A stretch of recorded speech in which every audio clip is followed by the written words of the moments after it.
going to show you how to get really smooth, even stitches without actually doing the railroad method. I'll show you quickly what the railroad method is, but then also how I kind of cheat and get a railroad effect without really doing it. So I'll show you on this small one.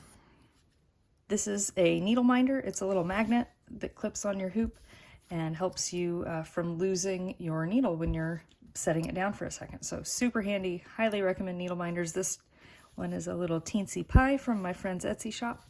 I'll put the link in the description.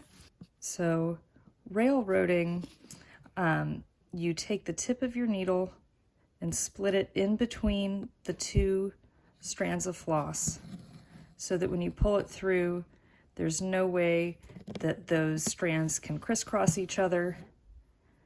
They'll always pull through perfectly flat lying next to each other. It takes a little bit longer, and to tell you the truth, I don't have time to have my cross stitch take longer.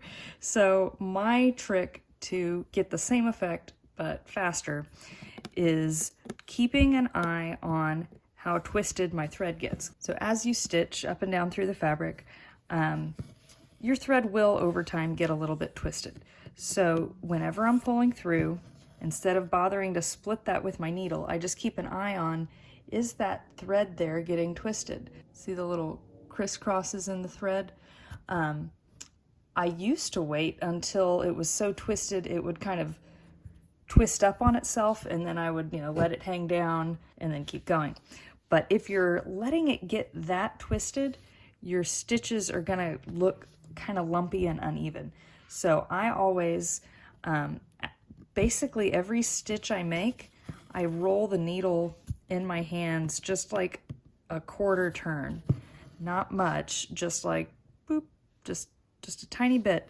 And that amount of turn counteracts the amount of turn that naturally happens when you're pulling the thread through.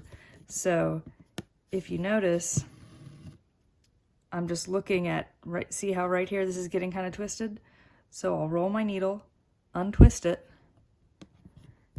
and then I'm ready for the next stitch. And if you look really closely there, as I pull that through, those two strands, you see how they're sticking up right next to each other as if I railroaded, even though I didn't. So all I'm doing is just being very conscious of keeping my thread completely untwisted while I'm stitching. And obviously, like if you look over here, there's going to be some twists up and down the full length of the thread, but I'm talking about just keeping an eye on right where, the inch or so that's actively being worked. And if I just keep an eye on that, twist my needle a little bit, kind of a half turn in my hand between every stitch, then you get the same visual effect as railroading without actually having to do it. So I hope this technique helps you.